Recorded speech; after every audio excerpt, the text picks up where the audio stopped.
کوئی بھی گندی جگہ پر آپ درود شریف کا ذکر نہیں کرو، نہ دل میں نہ ویسے آپ نے نہیں پڑھنا ہے۔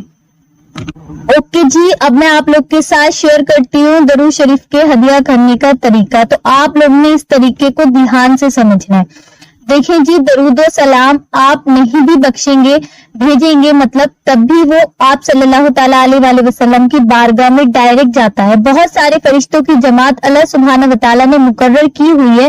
جو درود پاک آپ صلی اللہ تعالیٰ علیہ وآلہ وسلم کی بارگاہ میں پہنچاتے ہیں اور درود شریف پڑھنے والوں کے لیے رحمت کی دعا کرتے ہیں۔ خیر، پھر بھی آپ لوگ پورے دن میں پڑھ لیں یا کسی بھی نماز کے بعد پڑھیں، یا جب بھی آپ درود شریف پڑھتے ہیں تو آپ نے دن میں کسی بھی وقت پہ درود شریف کو اپنی زبان سے بیٹھ کر کے ہدیہ کرنا ہے۔ آپ صلی اللہ تعالیٰ علیہ وآلہ وسلم کے درمیان محبت اور بڑھ جائے گی اور اس کا مزہ ہی الگ ہوتا ہے جب آپ اپنی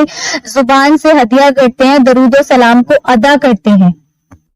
تو درود و سلام بھیجنے کا صحیح طریقہ یہ ہے، آپ لوگ آمین بول دینا کیونکہ یہ ورڈز دعا کے صورت میں ہے۔ تو یا اللہ عز و جل، یہ جو درود پاک میں نے پڑھا ہے آپ کے اور پیارے آقا جان آپ صلی اللہ تعالیٰ علیہ وآلہ وسلم کے لیے پڑھا ہے، پڑھنے پڑھانے میں اگر کوئی غلطی ہو گئی ہو تو آقا کریم آپ صلی اللہ تعالیٰ علیہ وآلہ وسلم کے صدقے میں معاف فرما دے،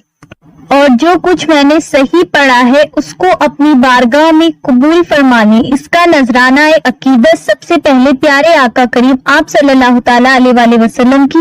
بارگاہ اقدس میں نظر کرتی ہوں، قبول فرما لیں، اور اس کا ثواب آپ صلی اللہ تعالیٰ علیہ وآلہ وسلم کو اور آپ صلی اللہ تعالیٰ علیہ وآلہ وسلم کی اہل بیت کو پہنچے،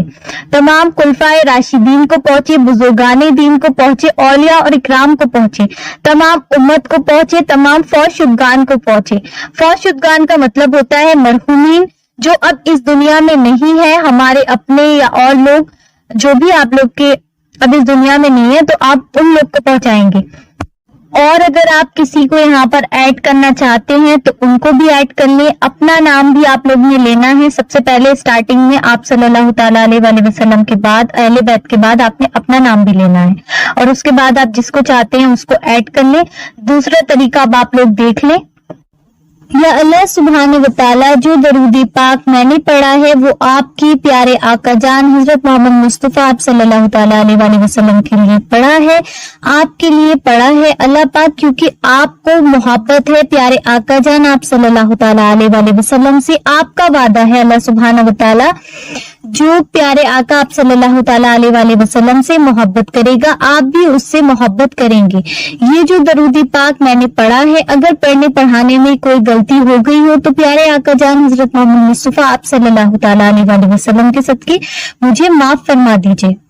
یا اللہ سبحانہ وتعالیٰ اس درود پاک کا ثواب آپ صلی اللہ تعالیٰ علیہ وآلہ وسلم کو پہنچے اور ان کی اہل بیت کو پہنچے، ان کی پاک بارگاہ اقدس کو پہنچے۔ یا اللہ اس کا ثواب میری اپنی روح اپنے دل کو پہنچے۔ یا اللہ مجھے پیارے آقا آپ صلی اللہ تعالیٰ علیہ وآلہ وسلم کا دیدار نصیب فرما دے، آمین ثم آمین۔ ہمیں بار بار پیارا میٹھا میٹھا مدینہ دیکھنا نصیب فرما دے، آمین ثم آمین۔ ہر مسلمان کو بار بار حج اور عمرے نصیب فرما دے، آمین ثم آمین۔ تو دیکھیں جی، یہ تھا درود و سلام بھیجنے کا صحیح طریقہ، یہ دونوں کمبائن ہیں تو آپ نے دونوں پروسیس کو فالو کرنا ہے، فرسٹ پارٹ کو بھی اور اسے سیکنڈ والے کو بھی۔ آپ نے ان کا اسکرین شاٹ کر لینا ہے، آپ چاہو تو انہیں اپنے آپ ایزی لینگویج میں کر کے لکھ سکتے ہو جیسے آپ کو بہتر لگے، لیکن ورڈز آپ نے یہی یوز کرنے ہیں جو میں نے اس میں یوز کیے ہیں اور جس طرح سے میں نے آپ کو بتایا ہے، کیونکہ یہی رائٹ پروسیس ہے ہدیہ کرنے کا۔ سو آپ لوگ کو یہ بات بھی سمجھ میں آ گئی ہوگی۔ اگر آپ کا کوئی اور سوال ہے تو آپ نیچے کمنٹ سیکشن میں مجھ سے پوچھ سکتے ہیں، انسٹاگرام پہ مجھے میسج کر کے بھی پوچھ سکتے ہیں۔ سو اسی کے ساتھ مجھے دیجیے اجازت، انشاءاللہ ملتے ہیں نیکسٹ ویڈیو میں، تب تک